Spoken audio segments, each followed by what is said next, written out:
Oh my god, big bro, I'm ready. Let's go, Nick. Fifth alarm. Working structure fire. 7741 Liberty Road Drive. It's 9 a.m. on May 18th, 2024. Residents of Charlotte, North Carolina wake up to the smell and sight of black smoke billowing up into the sky. The source: a massive 7-story apartment complex home to 239 luxury units, or at least what should have been luxury units. At the time, the structure was still under construction, meaning that thankfully no residents were living there. But this in and of itself presented two major problems. The first was that, in its current state, the top 5 floors were primarily just the bones of the structure, made almost entirely of wood and insulation, making the building as a whole extremely flammable. Meaning that, although the fire had started out relatively small, Wait, where he said it was quickly going to consume the entire complex if it wasn't put out quickly. Which brings us to the second and even more glaring problem. The building was actively under construction when the fire started, and that morning 17 construction workers had clocked in, all of whom were now in grave danger. And by the time the firefighters arrived on the scene, the situation was already dire. And so firefighters rushed in, finding a large group of the employees and leading them out to safety. Though when they made it outside, they made the horrifying realization that they had only found 15 of them. Somewhere within that labyrinth of burning wooden walls, 2 men were left behind, trapped and calling out to anyone who might hear them. And these pleas weren't just being made to those on the scene, as in the following minutes, one of the trapped men, 30-year-old DeMonte Sherrill, would take out his phone, open up Facebook, and go live, revealing the horrifying reality that both he and his friend had found themselves in. Go on live. We're in South Park. Today, we're going to be showing our friends the basics of the internet, and we thought you might want to come along. You gotta do it now or never. If you own a computer, Big bro, your ore farms are so crazy. Yo, chill, bro. Yo, come on, bro.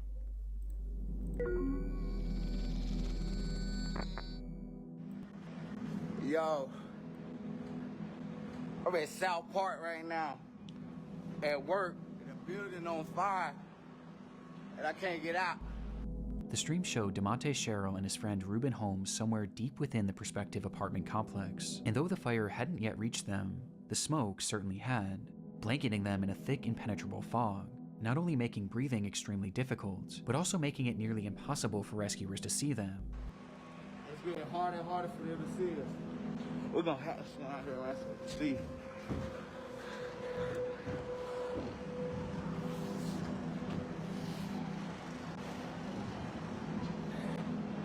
The building on fire, I'm trapped inside, me and my man. Jeez. This was likely one of the reasons why DeMonte chose to start this livestream, hopeful that it could show rescuers exactly where they were. But based on the footage, their positioning was far from ideal. They were on the second highest floor, floor 6, which had only one access point, a single stairway that was on the complete opposite side of the building.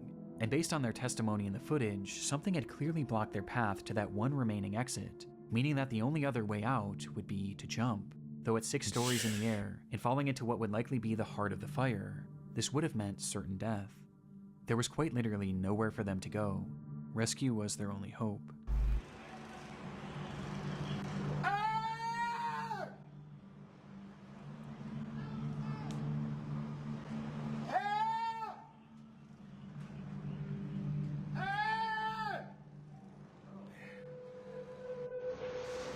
Yo, this building is on fire. I'm at work. Wait, 6 stories. How tall is that, Somebody bro? sent help. We're in South Park. Never mind, bro. I'm not Seemingly even. realizing this, DeMonte began to grow more desperate, yelling out into the void of smoke, while Reuben can be seen in the background waving his phone flashlight, with both men doing anything they could to help rescuers find them.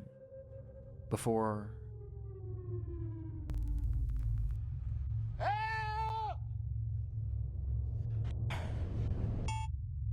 Oh no. the stream abruptly ends. Rescuers were aware of the unfolding situation on the 6th story. They first tried to reach the men by using a massive crane with a basket attached, which can actually be seen in DeMonte's livestream. What's good, Though in J it, Vance? you can see that it's also facing the complete wrong direction, as the smoke was just that impenetrable. However, at one point, it's believed that the crane operator did actually see these men, but the blaze was just too extreme, leading to the operator himself having to be rescued. This left only one real option for saving DeMonte and My Reuben. 7 They were Diddy going to have to go in cents. after them. And so they climbed that stairway up to floor 6 and started their trek to the opposite end of the structure. Though before they could even make it halfway, the rescuers were relegated to a slow crawl as the inferno around them raged more and more intensely, and the smoke grew thicker and thicker. Though that's when they began to hear screaming. Somewhere lost in that maze, Ruben and DeMonte were yelling as loud as they could for help. This sound was a sign that they were getting close. Though just then, rescuers would be met with another sound. All companies working 7741 Liberty Road Drive. Gia? Evacuate structure. Per Nah, command. what's that? All companies working 7741 Liberty Road Drive. Evacuate structure. Command all companies. This will be defensive at this time. We'll be ready for this side to collapse. Everybody get out of the collapse zone. Confirming you are coming out, but you're not out of the building. With the order being made for all of them to evacuate, as by this point, the structure was engulfed in flames, and a collapse was imminent. The firefighters tried to call out to the two in one last attempt to guide them towards rescue, but they never came. In fact, at that point, the structure fell eerily silent. They would leave that structure without DeMonte or Ruben, and minutes later, the fire consumed the entire building, with the temperature inside reaching 2,000 degrees Fahrenheit. Before it collapsed. Alright, bro. it would eventually topple to the ground. And inside, DeMonte and Ruben would become the sole fatalities of this catastrophe. Yo, Tibbs, I was trolling, bro. And Yo. they call me a Bloodline I'm fan. in South Park right now. At work, and the building on fire, and I can't get out. It's getting harder and harder for them to see us.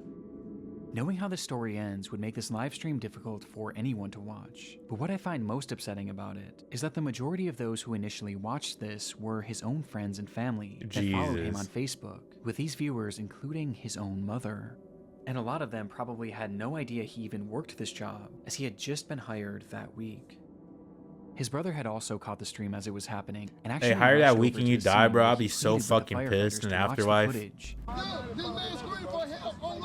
But despite doing the best they could, there was just too much working against them to save DeMonte and Ruben. Following an investigation into the fire, it was discovered that the crew was using an organic foam insulation, which was known to be extremely flammable and produce thick black smoke. And this became deadly when the machine used to spray that insulation caught fire, sending the whole building up in flames, where they had yet to install any sort of smoke detector or alarm system to alert the crew of a fire. Making matters worse, there had been a temporary set of stairs made right where the two men had been trapped, but that stairwell had just been removed in order to make way for the permanent set of stairs. Because of this and a myriad of other issues, the companies involved with this construction were forced to pay a fine of $50,000 and are currently being sued by the families of both victims. But regardless of the outcome, nothing will ever make up for the loss of DeMonte Sherrill and Ruben Holmes. RP Unks. The Johnny Cashman incident. Things were getting concerning. Johnny Cashman spoke to his family nearly every single day, but now, on the 6th day without receiving any communication from him, they knew that something was wrong. Johnny lived in Lynchburg, Virginia, hundreds of miles away from his home in Maine, and so, being unable to check on him themselves, they called police in the area and requested a welfare check. Police entered Johnny's apartment on the 19th of April, 2022, and hours later, they would call his parents with the news that they had found their son dead on the floor. According to the officers, Johnny had experienced some sort of medical event that led to GI bleeding that ultimately claimed his life. But this made no sense to Johnny's family. He was only 38 years old and had just been given a clean bill of health after a full medical exam only 4 months prior. He hit the geek. It was so out of the blue, in fact, that they even asked if there were any signs of a struggle, or if there was any evidence that he may have taken his own life. But they were assured that there was no trauma, no drugs, and nothing suspicious found on the scene, and that, as shocking as it was, his cause of death was entirely natural, and had likely just been spurred on by drinking and tobacco use, with the only solace being that Johnny didn't suffer, as they stated that he had died instantly. Because of this, no autopsy was performed, as the case seemed as straightforward as it gets. And despite his family questioning if they should get their own autopsy, they were told by officers that it wouldn't be necessary. And so, Johnny's body was cremated and sent back to Maine, in what seemed to be the end of Johnny Cashman's story. 10 days later. 10 days after Johnny's body was discovered, his ex-girlfriend and her mother made their way back to his apartment in order to retrieve some of her belongings. She knew that re-entering the space was going to be difficult, but ultimately there was no way she could have prepared for what was waiting for her inside. There was blood everywhere. Jesus. It was pooled in the bathrooms, wiped on doors, spread all over the living space, and was even found on a chair and a banister. But the most horrifying part of it all was the walls. What's good, Mike? They were covered in splattered blood, which revealed long streaking handprints. It was something straight out of a horror movie, and although Johnny's cause of death was deemed natural, what they found in that apartment seemed anything but. Traumatized by what they were witnessing, the pair snapped multiple photos of the bloodshed and ran out of the unit, directly into Johnny's neighbor. This neighbor revealed that they believed something far worse than a medical emergency had happened to Johnny, as they had a security camera mounted to their door which faced Johnny's unit, and on the day of his passing, it captured something incredibly disturbing. 3 p.m.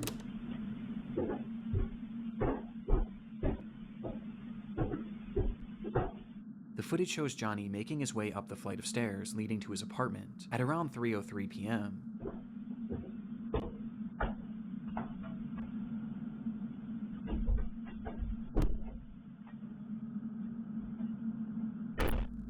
Nothing seems out of the ordinary at all, though it is noteworthy that he was holding an empty glass, perhaps insinuating that he had been drinking. But this doesn't seem to impair his movements much at all, as he punches in the code and enters his home, just as he did every other day. But moments later, something happens inside that unit, and while it goes unseen, it doesn't go unheard.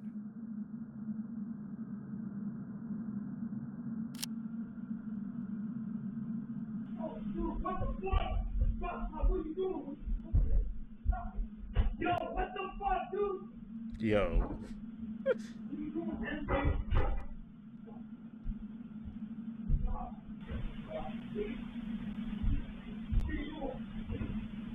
What are you doing, man? Stop. Stop.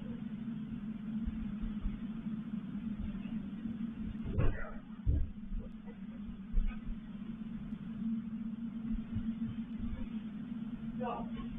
Stop. Okay. The audio seems to depict a man yelling, asking repeatedly, "What are you doing?" and begging for something to stop. On top of this, you can also hear loud thuds and banging, almost as if things were falling over inside, or there was some sort of physical altercation, before the unit then goes quiet just a few seconds later. It was unclear if this voice was Johnny's, or perhaps someone else who had been inside the unit, but regardless, one thing was apparent from this audio. There was someone else in that apartment, despite the fact that Johnny lived alone. And just 7 minutes later, this unseen person would emerge. The Palmdale Grim Reaper.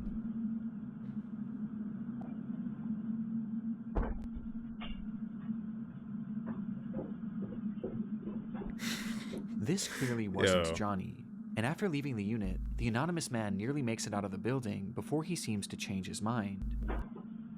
Moose, you from Palmdale? No, I'm not. NAC 7. Turning around and walking back up the stairs before fiddling with the door handle, touching it only with his sleeve, like he was wiping off his fingerprints.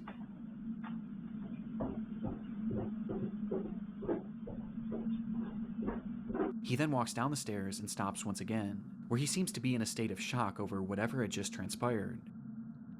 Moose Before he lives in a composes pit stop himself and before walks out LA. of the I'm building. so sure. But the footage wasn't quite finished yet.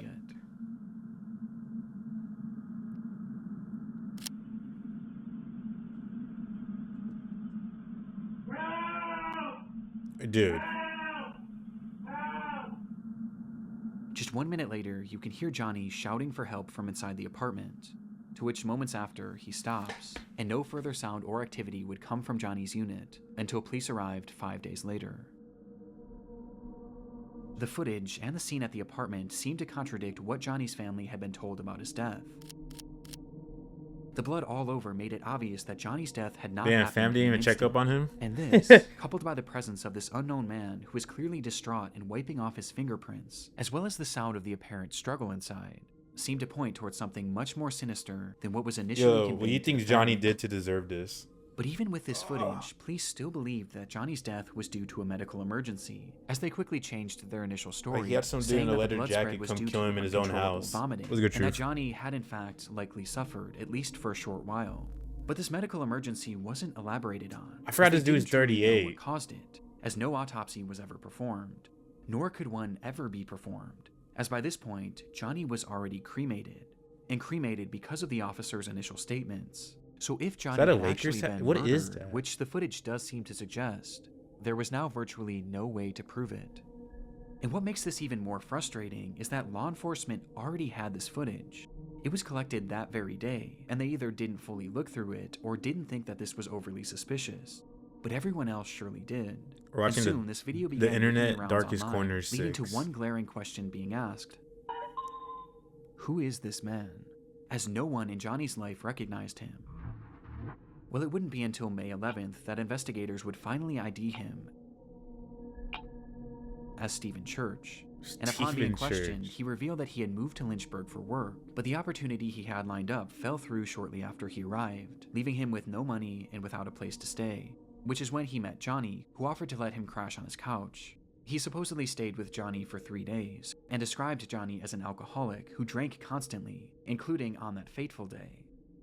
When Johnny arrived That was home, good, Fez. Stephen claims that he started drunkenly yelling at him about paying rent, which led to the two getting into a verbal altercation.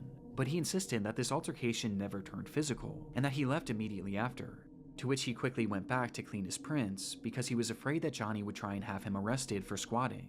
And That's having what's already up. racked up 2 felonies in his life, Stephen was paranoid about going back to jail. But when Stephen was leaving, he did mention seeing Johnny hunched over the toilet as if he were going to vomit, but he claims to have left before this so-called medical emergency started. This is the gist of Stephen's account from that day, but the problem is, it doesn't really match up with what we're hearing in the video. What the fuck? What are you doing? Yo, what the fuck, dude? From the footage, we can hear everything going on in that unit, but at no point do we hear any sort of an argument, nor do we hear anything about rent, with the phrases lending themselves more to a physical struggle rather than a verbal one. In fact, the whole time it appears that we're only hearing one voice. But there is an exception.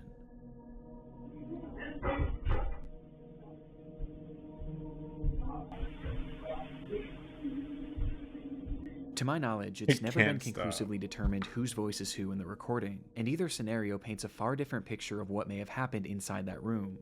But regardless, this audio makes it clear that Stephen's story was fabricated at least to some degree, as he also fails to account for the loud banging in the background. And because of this, his version of events is generally rejected, with most people seeming to believe one of 2 main theories.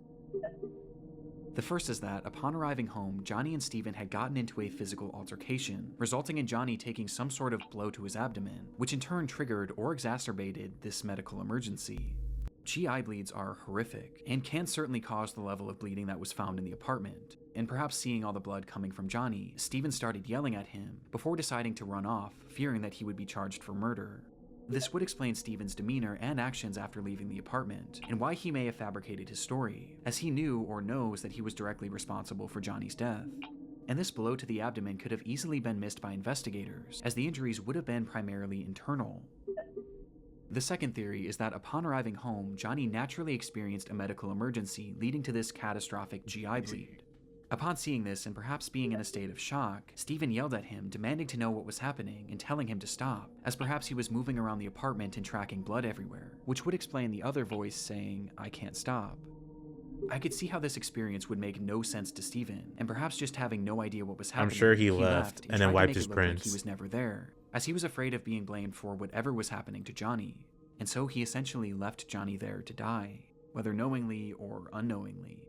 What bothers me about this theory is why 911 was never called, not only by Stephen, but by Johnny too, as his phone was found in the unit with blood on it, implying that he had it in his hand at some point, though it's possible that the massive blood loss just made him too disoriented. Both of these theories seem believable, or at least more so than the explanation that Stephen had given. However, in October of 2022, Johnny's case would officially be closed for good, with Stephen being cleared of any wrongdoing, as Johnny's death was labeled the same way that it always has been, a That's medical crazy. emergency that couldn't be further elaborated on, with the most relevant evidence being that Stephen's shoe prints were not found in the blood, but Johnny's were, implying that he had not been part of the struggle. But in my Would mind, you want to live in the this can be UK for explained a by year? both theories mentioned previously. Why? Though regardless, without the possibility of an autopsy, this is likely where this case ends for good. But with this disturbing footage, I can't help but think that there was more to the story than we may ever know.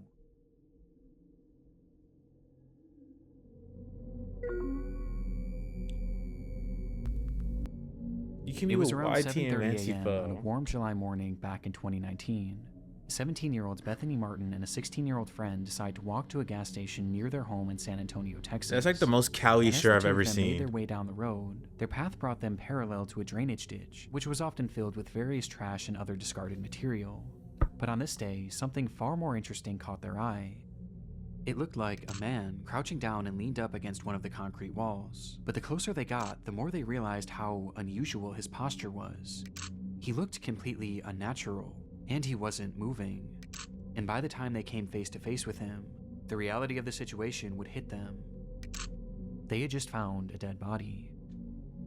This discovery was enough to traumatize anyone, especially two teenagers, and upon calling the police and being sent on their way, Bethany and her friend would make the long walk back home contemplating what to do next, before they eventually landed on the idea of sharing their experience with the world. And so, as soon as they got in the door, they began to set up lights and their camera in order to film a TikTok.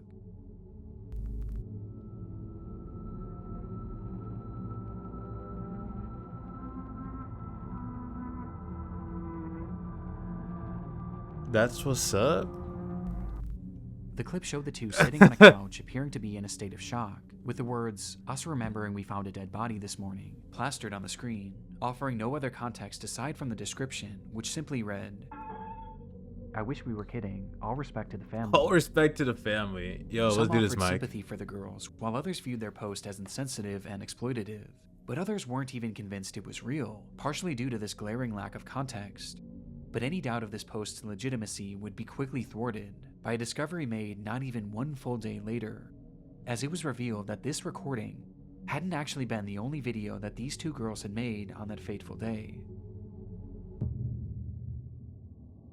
On their walk to the gas station, the girls had stumbled across the body of 25-year-old Marcus Adams, with the young man having seemingly perished earlier that morning, with it being apparent that he had taken his own life. Oh. But upon finding Marcus, the girls weren't actually overwhelmed with sadness or even shock, as instead, their focus immediately went to something far different, as something on the man's body had caught their attention: his necklace.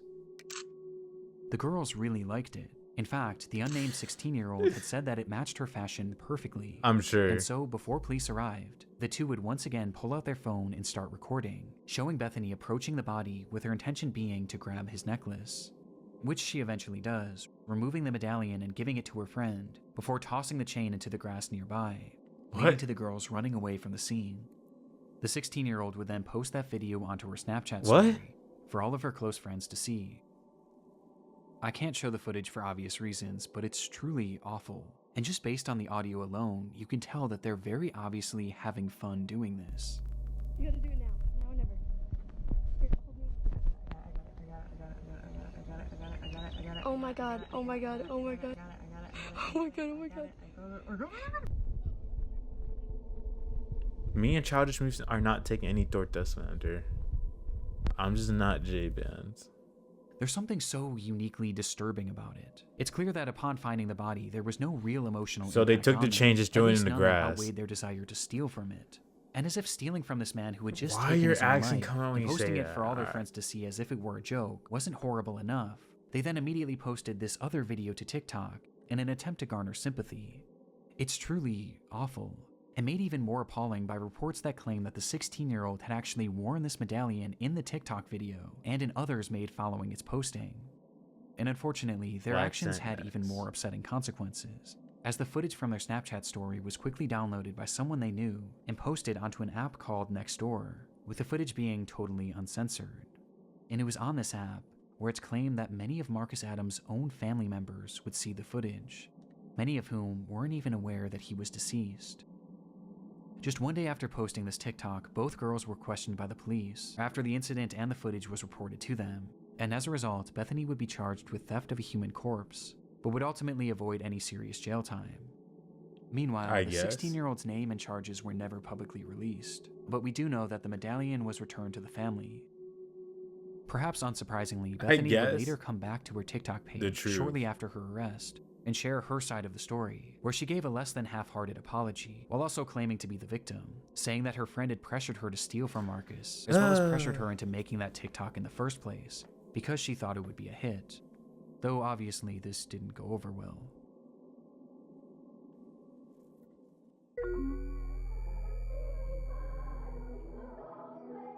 Yo. On December 20th, 1984, 12-year-old Janelle Matthews disappeared from her home in Greeley, Colorado in the evening hours.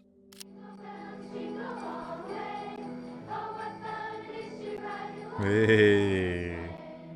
Earlier that day, she had sung at a Christmas concert with her school's choir, which her parents were unable to attend, Get away from as me, her mother Diddy. was out of town and her father had gone to her sister's basketball game nearby, leading to Janelle catching a ride home with a friend.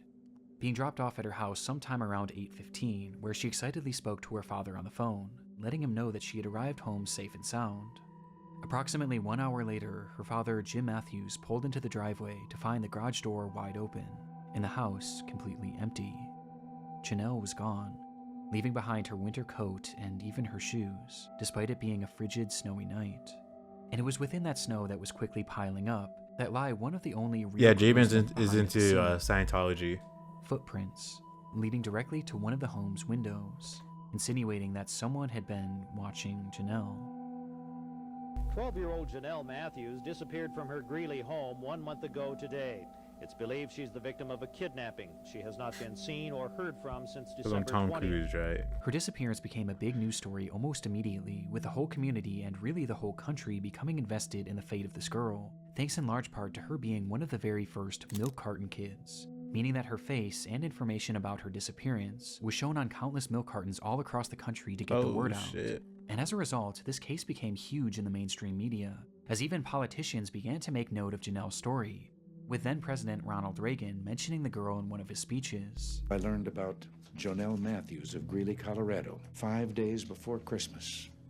Jonelle disappeared from her home. Though even with this publicity, this didn't necessarily guarantee results, and soon months would turn to years, and eventually to decades.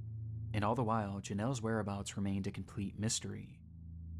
Eventually, the rise of the internet would start to play a key role in this case, where even in the late 2010s, over 3 decades after she had vanished, her case was still being shared and still being discussed, just as it had been 3 decades prior, with it still being a point of contention for politicians, even as recently as 2019.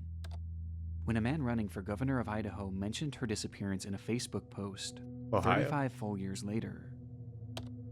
Regardless of Janelle's whereabouts, her case was still very much alive, as the world, and especially Janelle's parents, were haunted by the question, what happened to Janelle Matthews? But sure enough, in late 2019, they would finally get their answer. Bones found in Weld County earlier this week appeared to bring an end to a 3-decade-long search for a missing 12-year-old girl. The Greeley Tribune is reporting they are those of Jonelle Matthews. On Tuesday, July 23rd, 2019, at roughly 4:50 p.m., a crew had been digging in an isolated field in Weld County, Colorado, in order to install a new pipeline, when they would uncover the decayed remains of a little girl. It was Janelle, still wearing those clothes that she had worn to her recital, meaning she had likely died the very day she disappeared, having been killed by a single gunshot wound to the head. Jesus. Janelle Matthews had been murdered in cold blood, and almost immediately upon finding her body, the police would also zero in on their suspect. The man's name was Stephen Pankey, and at the time of Janelle's disappearance, he had been living in the same general area in Colorado. But by 2019, Stephen had long since fled the area, as after the crime, he would eventually pack up seemingly out of the blue and move to Idaho, where when Janelle's body was discovered, he just so happened to be running for governor.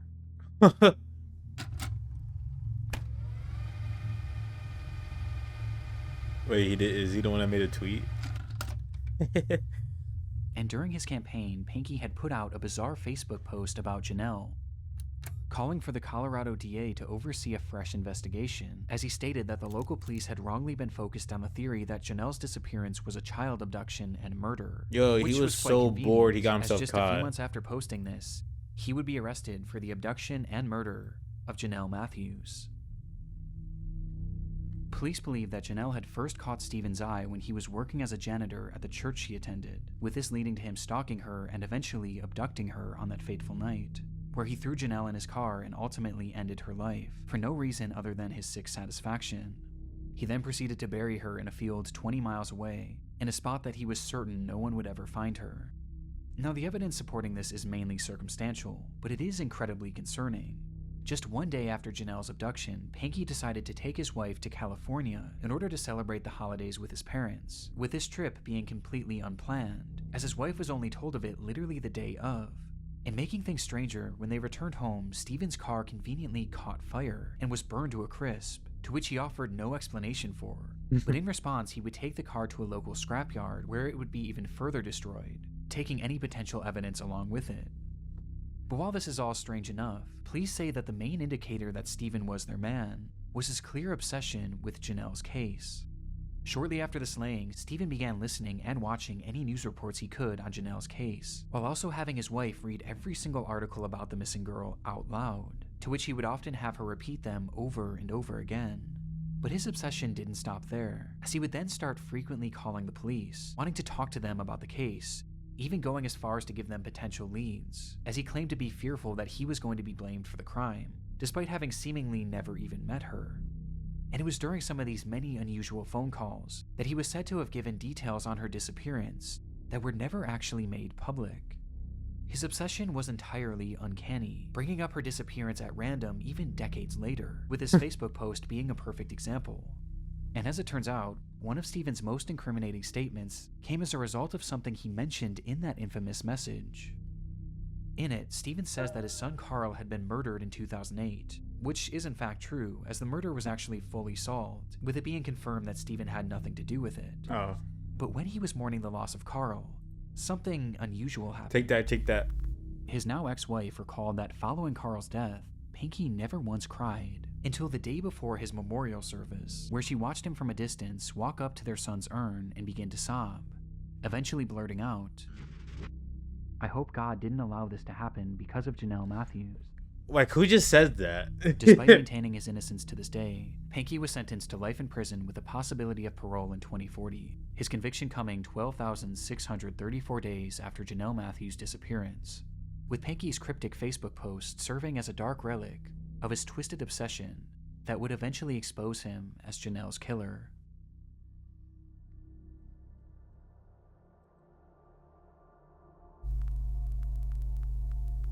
I want to give a massive shout out to my buddy Ryan, aka Nexpo. A lot of you already know Let's Ryan's a go. really good friend of mine, and I'm super proud of him because he just released his very own podcast called Late Nights with Nexpo. Ryan's all about immersive and atmospheric Yo, we storytelling, listening to that covering big dark and bro. bizarre Shout out Ryan. Let's go.